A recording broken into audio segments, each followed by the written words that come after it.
Welcome to Random Reactions, a show where I give my thoughts on news stories from the past week in some random ways. This week, we talk about a Skyrim dating profile. The Winter Olympics comes back into play, and of course, the Super Bowl halftime show. Everybody wants to talk about that. And a little bit of Doctor Who. So stay tuned.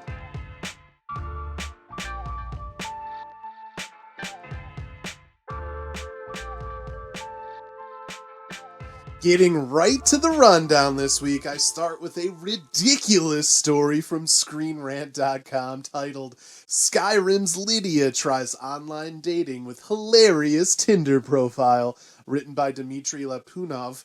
On February 12th, Lapunov found a post by liking the odds on Reddit called I'm Over Dating Apps with a photo of the Tinder account for Lydia, one of the most beloved or hated Skyrim characters of all time. It says she is a 25-year-old housecarl with hobbies that include standing in doorways, complaining about doing my job, and dying in the most inconvenient place. While this is surely comedy gold, it got me thinking about others from the Skyrim universe who might fare a little bit better on Tinder. Jizargo want to sex you up, but first you must try my fire scroll. Not all stories were as nonsensical as Lydia trying to get a quick hookup in Whiterun. In fact, the next one has a lot of credence, and it is Winter Olympic related. An Associated Press story from February 14th, written by Jake Seiner, called Snowboarders Say Judging an Issue at Olympic Big Air 2, was something I found after previously watching the halfpipe finals. I watched the final, and I watched the score for Japanese snowboarder Ayamu Hirano. He had an amazing second run, which included a triple cork. For those that don't know, that's a move that's never been done in a complete run before. The move's insane. I mean, it has 3 head over heels spins while twisting above the pipe. Somehow judges gave him under a 92. NBC broadcasters, of course, slammed the judging after the scores came in, and everyone in the sport seemed perplexed. Hirano, though, showed off his skill even more on his third run, doing the same moves even better, and earned a 96 to win the gold, which took away some of the controversy. The United States Red Gerard was confused in the Big Air event when his switch backside 1620 was given a score of 75.5 on the first attempt. Canadian Mark McMorris scored an 81.5 on the same trick. And those are just a few examples that are highlighted in the article. One thing to keep in mind is how slow the Olympics added snowboarding and how it began with a little bit of prejudice from alpine skiers back in the mid-80s. I recently looked at a YouTube video actually posted on a channel called DT of an old news broadcast from 1985 titled Skiers vs. Snowboarders 1985. I recommend watching it as it's insanely funny how the skiers are so snobby in the video, acting like snowboarding is a fad that won't lead to anything and will end up killing people. Amazing how the world has evolved since then, but I do believe there are still problems with the way the sport is handled in competition. The snowboarding community is actually upset at both the International Ski Federation and the International Olympic Committee. They've governed snowboarding since it was added in the 1990s, but there is no snowboarding committee. There's no committee that's actually just snowboarding to help with judging, and with the added camera work, more errors are being found. So as watchers, we're seeing moves and we're like, how did that only get that score? I mean, the eye test alone can make you scratch your head. But really, this Olympics has many questionable things happening, from quarantine hotels to the insane amount of crashes for women skiing being tied to the China-designed courses, to the ridiculous doping scandal that is once again tied to Russia athletes that puts a cloud over women's figure skating.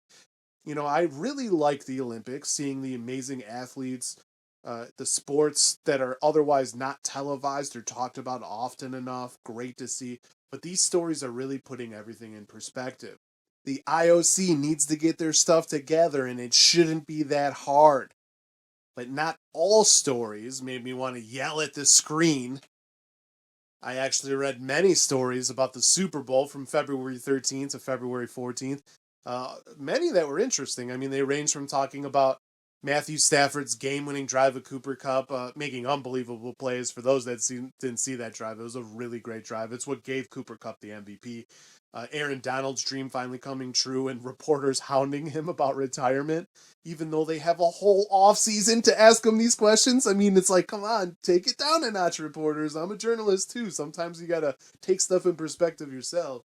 The Bengals have more heartbreak, of course, in their Super Bowl history, but the young team having a lot of promise for the future. Many articles about that. And of course, the halftime show, and that's what I'm talking about. That's what really got me going.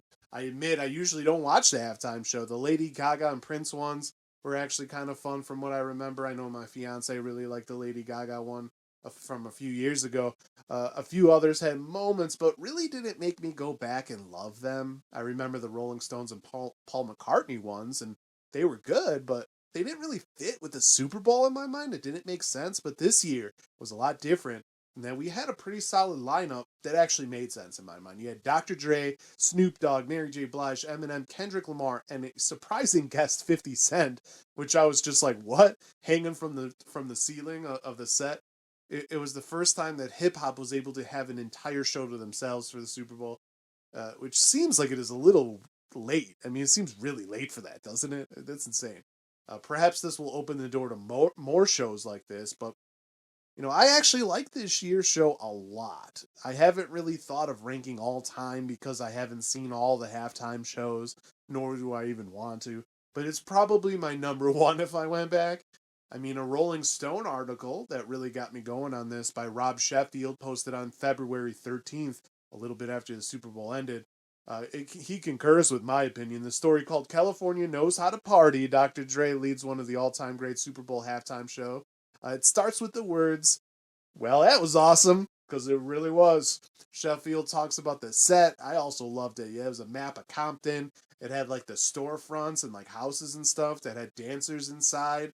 It was really fun to see. And while I was hoping for maybe a couple of other old school bangers in the set list, you knew California Love was coming. The next episode was really done great. I was insanely surprised by 50 Cent doing In the Club. It came out of nowhere. Mary J. Blige with Family Affair and No More Drama. Both of those songs I remember playing at almost every high school party I ever went to. Still Dre closed the set, and I was taken back to 8th grade when that song and album came out. Me and my friends definitely jammed out to that track.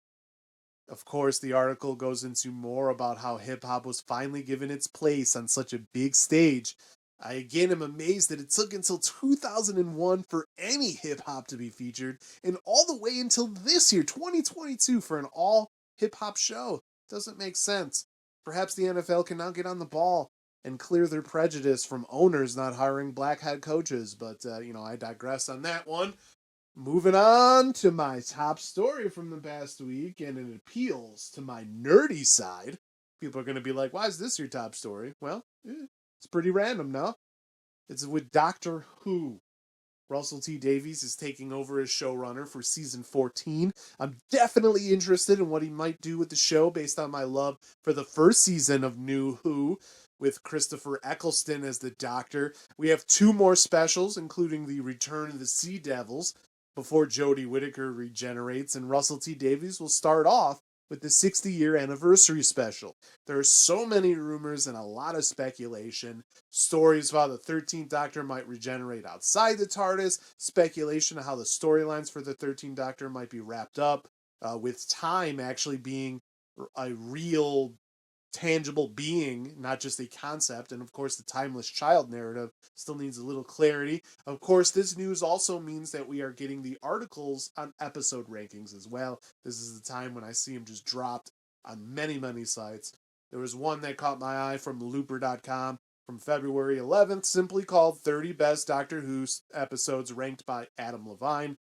It kind of had me laughing, not because there were questionable episodes on the list, but because I always see new Who episode rankings and not classic Who episode rankings. It's a travesty. In terms of the ranking, I think Midnight should be higher on this list, Blink should be lower. I think that one's a little overrated.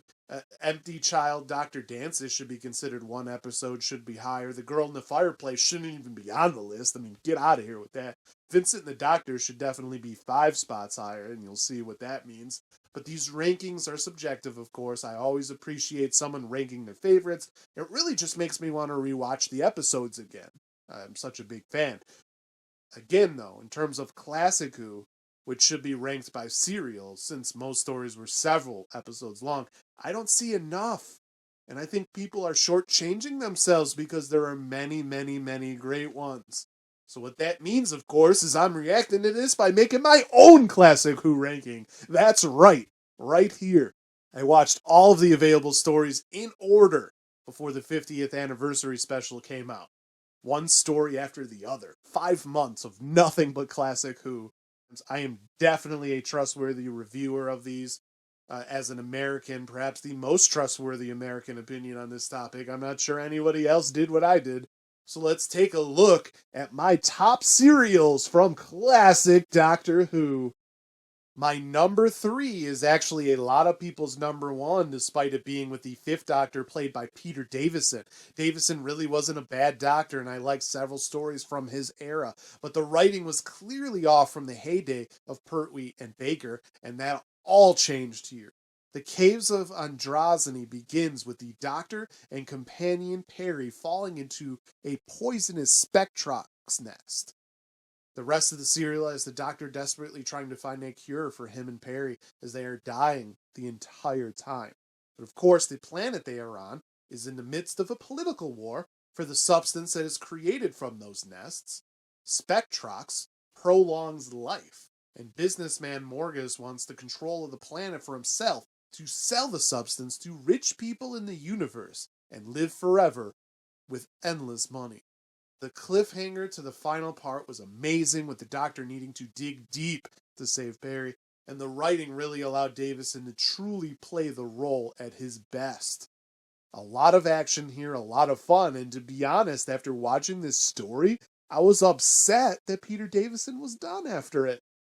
These next 2 are absolutely fantastic for any sci-fi Doctor Who fan, and yes, the special effects were limited, and yes, there are minor flaws and strange costume and makeup choices, but it doesn't matter when you realize how great these stories actually are.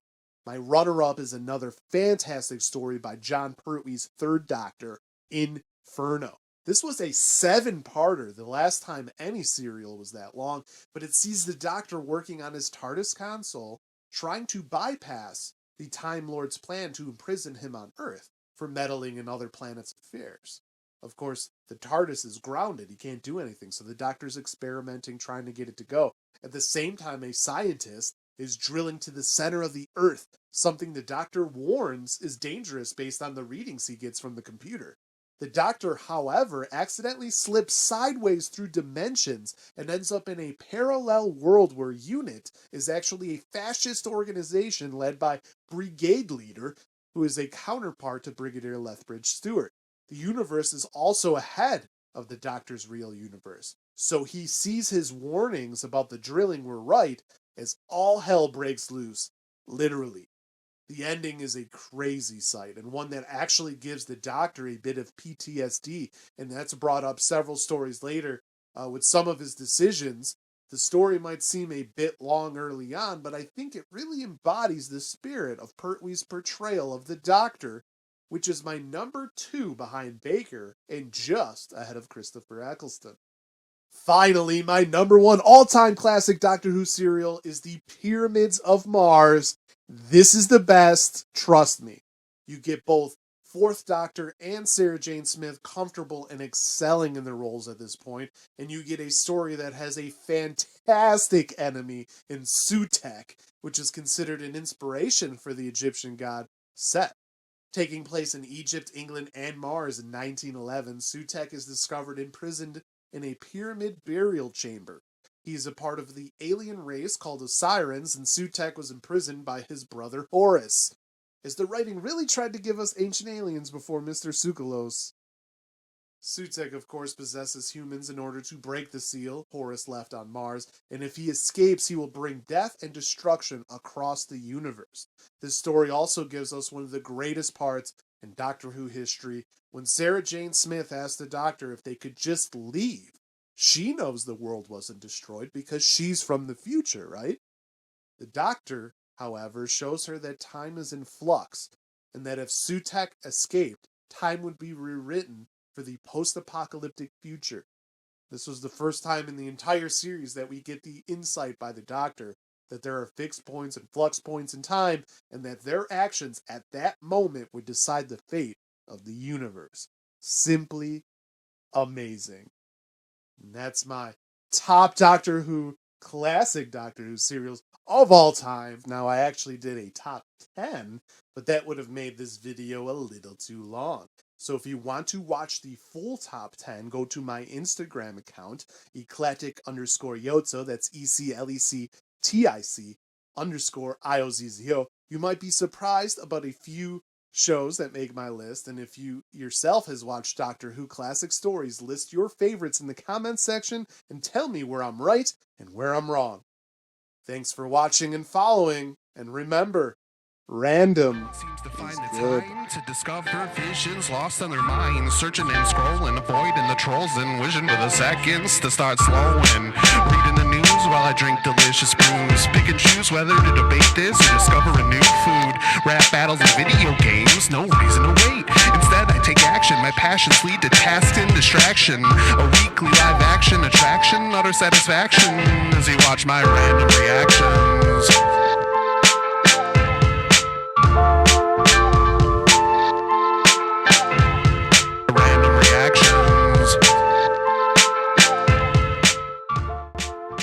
This is a SunDried Tomatoes channel production by Anthony Iozzo. Follow, like, and subscribe, and check out other shows and a video version of the monthly podcast that you can also get audio-only versions most places that podcasts are found.